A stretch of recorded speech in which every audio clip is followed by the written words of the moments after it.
बंगाल में नवनिर्वाचित विधायकों के शपथ ग्रहण का कार्यक्रम शुरू हो गया, जो गुरुवार तक चलेगा। शुभेंदु अधिकारी जब विधानसभा पहुंचे, सीढ़ियों के पास नतमस्तक हो गए। शुभेंदु अधिकारी नंदीग्राम और भवानीपुर दोनों सीटों से चुनाव जीते हुए हैं। भवानीपुर में उन्होंने ममता बनर्जी को हराया, उनकी सियासत पर ब्रेक लगा दिया।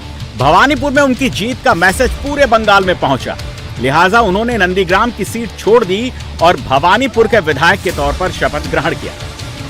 मैं पहले चीफ मिनिस्टर के नाते पहले ओथ लिया भवानीपुर से, और बाकी एमएलए लोग भी ले रहा है। प्रक्रिया काल तक चलेगा। शुभेंदु अधिकारी की सरकार भ्रष्टाचार के खिलाफ जीरो टॉलरेंस की पॉलिसी पर काम कर रही है।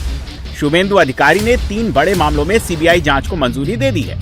पिछली सरकार के दौरान तीनों विभाग के कई अधिकारियों के खिलाफ भ्रष्टाचार के आरोप लगे थे, लेकिन ममता सरकार ने इन मामलों में जांच को रोके रखा था। शुभेंदु अधिकारी के फैसले के बाद शिक्षक भर्ती घोटाला, नगर पालिका घोटाला और सहकारी घोटाला की जांच अब सीबीआई करेगी। इन विभागों के अधिकारियों पर ठेकेदारों से रिश्वत लेना, सरकारी योजनाओं में गड़बड़ी करना और फर्जी बिल पास करना जैसे आरोप हैं।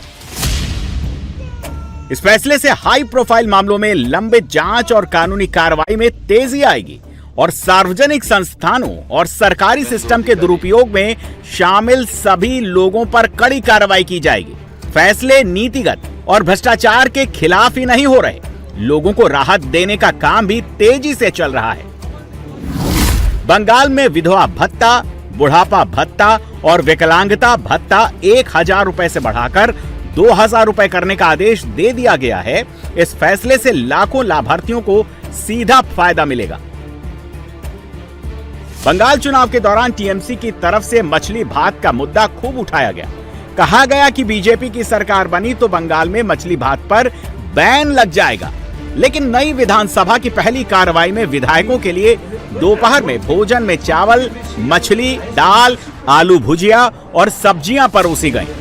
सरकार का मैसेज बिल्कुल क्लियर है कि सिस्टम में बदलाव होगा, लेकिन बंगाल की संस्कृति और खान पान परंपरा पहले की तरह जारी रहेगी।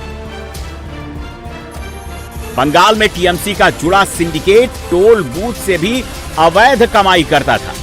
यह उसकी कमाई का बड़ा जरिया था, लेकिन शुभेंदु सरकार ने इस पर भी कड़ा प्रहार किया है। बंगाल के मुख्य सचिव की तरफ से जारी आदेश के मुताबिक बंगाल के सभी जिलों में ऐसे सभी टोल और वसूली केंद्र जिन्हें सरकार की तरफ से इजाजत नहीं मिली है, उन्हें तत्काल बंद किया जाए। सभी जिला अधिकारियों को अपने अपने जिले में अवैध टोल और ड्रॉप गेट की पहचान कर उन्हें तुरंत हटाने या बंद करने का निर्देश दिया गया है। साथ ही ये भी तय करने को कहा गया कि बिना सरकारी अनुमति की ऐसे केंद्र दोबारा स्थापित न हो सकें। पश्चिम बंगाल सरकार ने राशन की दुकानों से आटा बांटना बंद करने का भी फैसला किया है। इसकी वजह मौजूद सिंडिकेट के तहत भ्रष्टाचार को रोकना है। मौजूदा समय में राशन की दुकानों से जो आटा दिया जा रहा था, उसमें मिलावट की शिकायतें आ रही थी। लोगों के स्वास्थ्य के साथ खिलवाड़ हो रहा था। सरकार का यह फैसला तुरंत प्रभाव से लागू कर दिया गया है। बंगाल में शुभेंदु सरकार एक साथ कई फ्रंट पर काम कर रही है। लॉ एंड ऑर्डर पर भी लगातार एक्शन जारी है। शुभेंदु अधिकारी के पीए चंद्रनाथ रथ मर्डर केस की जांच के लिए सीबीआई की टीम एक बार फिर मर्डर के स्पॉट पर पहुंची। सीबीआई ने स्पॉट को एग्जामिन किया। सीबीआई की तरफ से इस मामले में एफआईआर भी दर्ज कर ली गई है। सीबीआई ने इस मामले में गलत तरीके से रोकने, हत्या, आपराधिक साजिश समेत कई धाराओं में केस दर्ज किया है। सीबीआई ने कल देर शाम चंद्रनाथ रथ मर्डर केस में गिरफ्तार तीनों आरोपियों से पूछताछ की। आरोपियों से पूछताछ करके हत्याकांड का मोटिव जानने की कोशिश की। आज भी तीनों से पूछताछ की गई, जिसके बाद सीबीआई ने तीनों की कस्टडी ले ली है।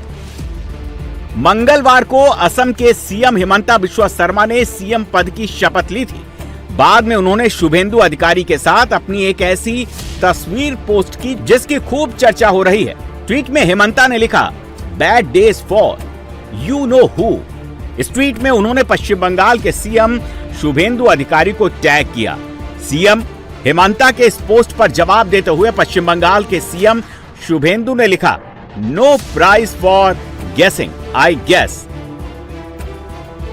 इस ट्वीट को बांग्लादेशी घुसपैठियों, अवैध प्रवासियों और सीमा पार से हो रही अव्यवस्था के खिलाफ दोनों राज्यों की सख्ती का संकेत माना जा रहा है।